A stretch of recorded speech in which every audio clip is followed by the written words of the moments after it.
जे ओडिशार अर्थनीति ओडिशार जीवनधारा ओडिशार भविष्य ये एक कृषि प्रधान राज्य होइतिबा कारण कृषक मानकर उन्नति और कृषक मानकर विकास ये सर्वोपरि सामग्रिक विकास से दिन संभव हो जो दिन कृषि विकास हो कृषक उन्नति हो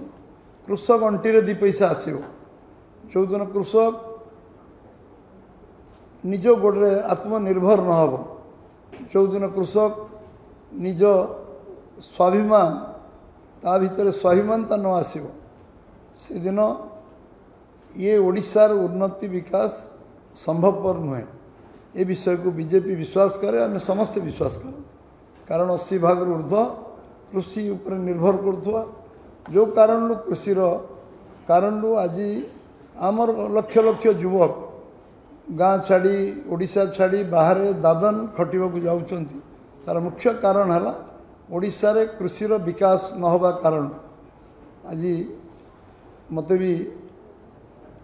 कष्ट होची जंत्रणा होची एवं दुख भी लगुच जे पंजाब रो चाषी मासकू 1.5 लाख टंका रोजगार करुला बेले ओडिशार चाषी मासकू 5,000 टंका रोजगार करवा आज भी समर्थ होना दिल्ली भाई आसतु उपरକୁ आसतु उपरକୁ आसतु ओडिशार चाषी 1.5 लाख ओडिशार चाषी 5,000 रोजगार मासू कर पंजाब रो चाषी 1.5 लाख टंका मासू रोजगार कर ये समस्त प्रणिधान चिंताजनक विषय जे कौ जगार अच्छा आम जलसेचन अवस्था कहले न सर आम 17 भाग जमी जलसेचन व्यवस्था अच्छु तीन निर्वाचन इस्ताहार 2009 निर्वाचन रे आमर विजु जनता दल निर्वाचन इस्ताहार जारी कले जदि नवीन बाबू के नेतृत्व 2009 सरकार हुए ताल आम प्रति ब्लॉक रे 33 भाग जमी जलसेचन व्यवस्था करूँ 9 ରୁ 14 गला गोटे इंच जमी जलसेचित हो पारा 2014 पुणी 10 लाख हेक्टर जमी जलसेचन करूँ जदि मुख्यमंत्री नवीन पट्टनायक सरकार करती आम 10 लाख हेक्टर जमी जलसेचन करूँ 5 वर्ष बीतीगला 10 लाख हेक्टर जमी तो जलसेचन दूर कथा गोटे इंच जमी जलसेचन हो पारा 2019 पुणी पुनर्बार तृतीय थर पुणी सरकार को आसिले निर्वाचन इस्तार नहीं प्रति ब्लॉक रे 35 भाग जमी जलसेचन करूँ कौन सी ब्लॉक रे गोटे इंच जमी जलसेचित है बर जलसेचित जमी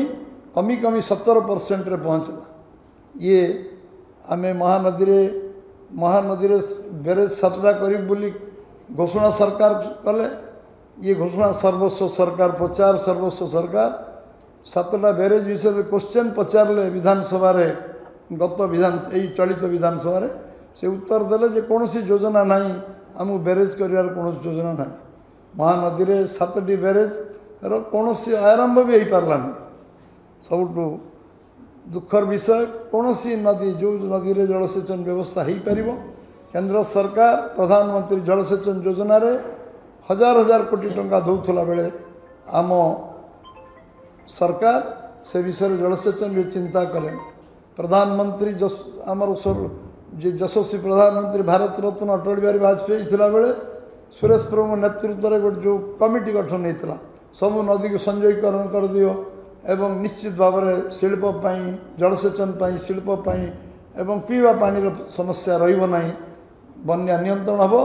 लक्ष लक्ष कोटी टंका बन्या जो नष्ट होता भी हम ना एवं जलसेचन 100% जमी जलसेचन व्यवस्था को लागू कर नरेंद्र भाई मोदी आसवा पर जो 5,00,000 कोटी टंका बजेट प्रोविजन अटल बिहारी वाजपेयी सरकार रही से ओडिशा आरंभ होता रिवर लिंकिंग 1,05,000 कोटी मोदी जी उमा भारती केंद्र जल संपद में पठेले किंतु एक प्रत्याख्यान कले ओडिशार मुख्यमंत्री ओडिशार सरकार ए विषय में आपन को कही रखे जे नदी रे जलसेचन mega electric project check dam project पर्यंत जदि जलसेचन व्यवस्था को ध्यान सरकार दे था ये सरकार इच्छा शक्ति नहीं चाषीर विकास भावे चाषीर उन्नति भावे जलसेचन व्यवस्था एवं सबुठू आम भैल्यू एडिशन किसी चिंता कले चाषी आम आलू मिशन आरंभ कले 200 कोटी टंका बर्बाद कले इजराइल गले एठी गले लोक भुआ बुलेले लोक विभिन्न स्वप्न देखे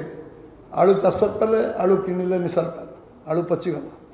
आलू पियाज मिशन रे 200 कोटी टंका पियाज 250 कोटी टंका पियाज मिशन रे 250 कोटी टंका गरीब लोक टिकस पैसा को बर्बाद करागला किंतु ना आलू मिशन सक्सेस है ना पियाज मिशन सक्सेस है निष्ठा नहीं एवं तापाई योजना नहीं से विफल भैल्यू एडिशन कृषि भित्तिक शिल्प करने ये सरकार बहुत प्रतिश्रुति देले जो कृषि भित्तिक शिल्प थिला ताको मध्य बंद होबार लगिला से ढेंकानाल विभिन्न जगार बिलाती बैगण पचिला कौन एग्रो बेस्ट इंडस्ट्री प्रतिष्ठा है नहीं ना कोल्ड स्टोरेज प्रतिष्ठा है जदि कृषि भित्तिक शिल्प आज हिंजिले गोटे कोल्ड स्टोरेज करें मुख्यमंत्री निज विधानसभा या दुर्भाग्य कथा कौन हो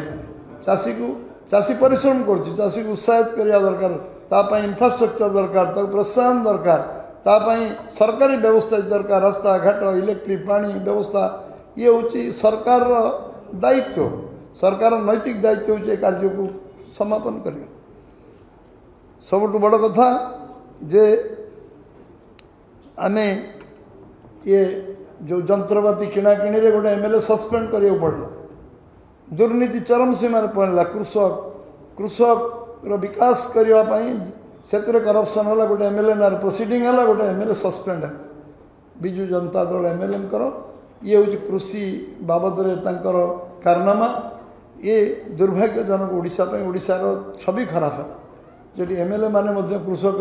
जंत्रपाती किणार दुर्नीति कर विभिन्न करप्शन माने लिप्त अच्छा कालिया योजना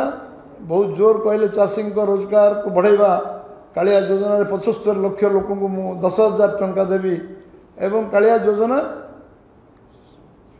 4,000 टंका मिलला 6,000 टंका 5 वर्ष 30,000 टंका चाषी को एपर्यंत मिलला नहीं वर्ष को 4,000 टंका जो 10,000 टंका कमिटमेंट करते 4,000 टंका सीमित रहा कालिया कमिशन कहले कालिया कमिशन है नहीं लोकंर 30,000 टंका सरकार आज पर्यंत देले नहीं जहाँ सरकार कमिटमेंट करते सरकार कमिटमेंटर मूल्य कौन आम समस्ते चिंता करें।